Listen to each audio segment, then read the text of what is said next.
Hey guys, this is James Wilson with MTV Strength Training Systems and BikeJames.com.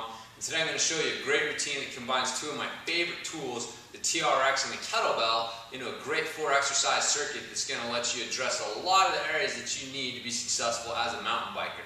So what we're going to do is start out with a rear foot elevated split squat or Bulgarian split squat, depending upon what you call it. And we're going to do it with the TRX here. So what I'm going to do is actually, I've got the handles doubled up so they're one unit here. I'm going to lower the handles down until they're about level with my knee, because that's what I'm looking for. When your foot's in this strap, you want it about level with the front leg knee. So we're going to get set up by putting one foot back in the strap, hop forward a little bit. So this is what this is going to look like. You're going to lower yourself down, all the way down to the bottom, and then drive yourself back up to the top. Main things that I'm looking for here. I want the fold to be coming from the hip.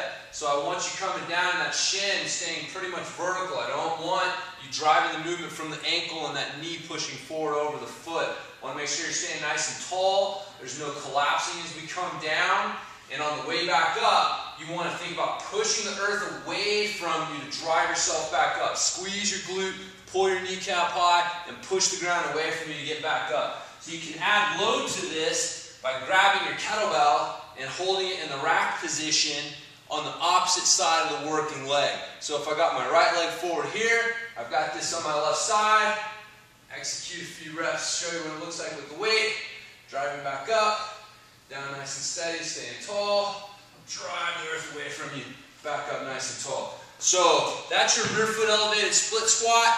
What that's working on there for us is the mechanics that we need with the hip and the core to create a strong, efficient pedal stroke. We want to be driving hard with the lead leg, minimizing the interference from the trail leg, stabilizing from the core, and this exercise does a great job of teaching your body how to do that and how to get strong with that. So the next exercise that we're going to do is a kettlebell clean into a shoulder, or into a side press, And this is a great exercise because we're going to work on the hip explosiveness that we need for bunny hopping and manualing and jumping on our bike. We're going to work on the shoulder strength and stability that we need to be able to absorb trail impacts and just kind of, muscle our bike around on the trail if we need to. And we're also going to work on the lateral hip mobility and stability that we need for cornering. So all in all, this is just a really great bang for your buck kind of exercise. So I'll show you what this one's going to look like. We're going to do our clean. So hiking the kettlebell back, clean it up to a good strong rack position. Once you're in your rack position, you're going to drive the kettlebell up over your head. Remember, we want to think about driving ourselves down into the ground instead of reaching for the ceiling. We're going to drive that kettlebell up, and as we do that, we're going to drive our hips over to the side. We're going to watch the kettlebell. So right here, I'm balanced between my feet, then I'm going to drive my hips back underneath me, bring the kettlebell back down to my rack position, go into my next clean, side press, boom, back down, clean, side press, back down. So show you the side press from the side real quick. You want to make sure that you're not twisting and leaning, so you're staying straight. You don't want to get to that position there. And also at the top, you want to make sure that your biceps lined up with your ear. Everything's nice and straight.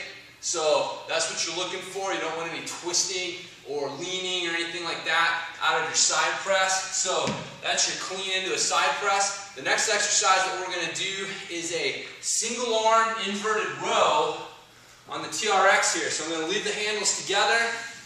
I'm going to pop these handles up to their tall position. I'm going to grab with one arm. I'm going to lean back, stand nice and strong in the core. Make sure I got a good space between my shoulder and my ear. I'm going to think about driving my elbow back behind me and lower myself back down. Drive the elbow behind me, lower myself back down.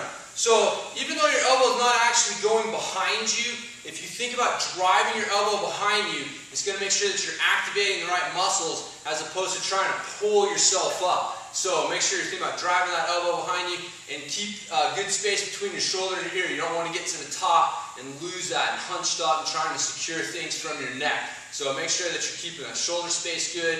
We're staying nice and strong in the core. At that bottom position, you don't want to buck the hips and drive yourself up. by bucking the hips into it to create the momentum. So good, strong, solid single arm inverted rows. This is going to build good upper back strength, which kind of goes in hand with our shoulder strength and stability in order to just create a good, strong, stable upper body on the trail, which is important for trail riding.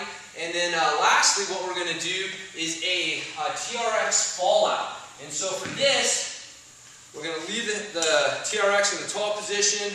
We're going to separate the handles though. And then what we're going to do is walk out a little bit. Get your arms out in front of you. Get your shoulders pushed down away from your ears. Get your armpits tight. You want to make sure you're driving this movement from your armpits. So core is nice and tall and strong. And then what you're going to do is you're going to lower your chest down to the ground. And then you're going to drive yourself back up to the top position. So a couple things that you want to keep in mind with this. You want to make sure that you are coming down and staying strong in the lats. What this is working on for us is when you're in a steep climbing position and you're having to use your arms to help, and upper body to help keep the front end of your bike down, well, you can't real effectively keep your chest over the front end and do that. And so what you're having to do is lock down with the core and use these lats and your armpit muscles to keep that front end down and to press down. So that's what we're working on with this. So think about that while you're doing the exercise. Make sure that you've got your core locked down tight. You've got those armpit muscles engaged, the lats engaged. You're lowering yourself down. You're lowering yourself down from those lats. And then when you drive yourself back up, think about driving your hands down towards the ground and squeezing those lats to drive yourself back up. So that is our TRX fallout. So a couple ways that you can get going with this routine. You can do 3 to 4 rounds of this circuit.